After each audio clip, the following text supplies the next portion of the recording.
Definite article, the. In this module, you will learn to use the definite article, the.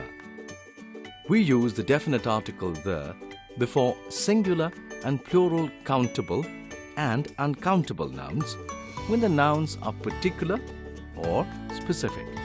For example, the cat is sitting under the table. I have found the book that I lost.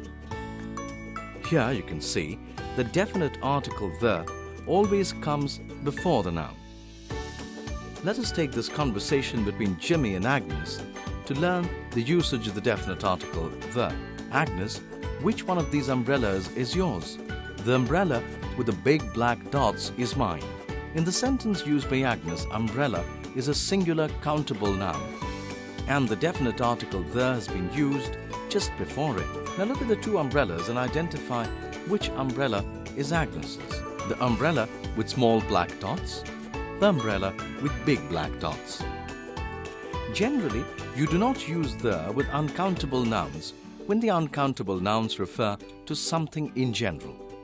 For example, I like to drink hot milk. However, you use the before uncountable nouns when the uncountable noun is particular or specific. For example, he wrote to the government when he was unfairly fined by the health board.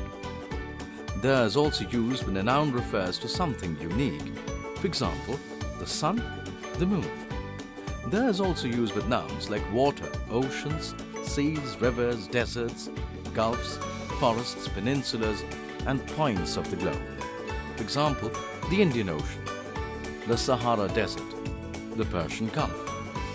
The is not used with names of countries, states, provinces, streets, cities, towns, continents, islands, lakes, and mountains. For example, we do not say the Australia. We say Australia, which is the name of a city. But if there is a group of states, islands, lakes, and mountains, the is always used. For example, the United States of America, the Great Lakes, the Rockies Mountains. Let's summarize. Definite article, the, is another type of determiner which is used to modify nouns. It is used to mark singular and plural countable and uncountable nouns which are particular or specific. It always comes before singular and plural countable and uncountable nouns. In this module, you learn the use of the definite article, the. Thanks for watching. Please like, share and subscribe Learning Mavericks.